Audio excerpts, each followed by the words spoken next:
Ils sont près de 7 millions par an à venir des 4 coins du monde pour la visiter.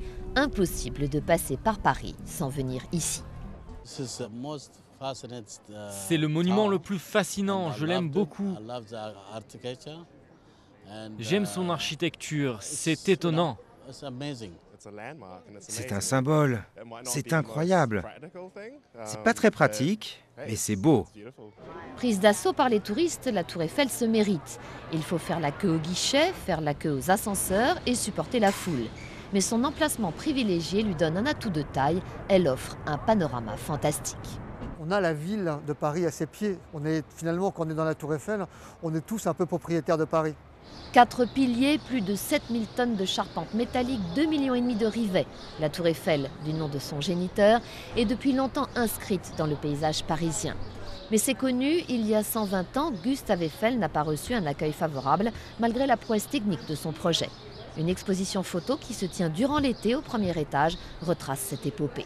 Il y a eu une sorte de rejet pour cette architecture un peu étonnante, parce qu'à la fois un peu industrielle, un peu technique, un peu trop décorative pour certains. Et donc elle n'a pas été acceptée tout de suite. Construite pour l'exposition universelle de 1889, la tour devait initialement être démontée. Pour la pérenniser, Gustave Eiffel cherche alors à la rendre utile. Très vite, des antennes de liaison radio sont installées à son sommet. Pour améliorer l'accueil des visiteurs, 5 ascenseurs hydrauliques sont mis en service. En plus de 100 ans, la tour va être repeinte à de multiples reprises. Des boutiques, des restaurants apparaissent au premier étage, mais sur la structure, aucune intervention.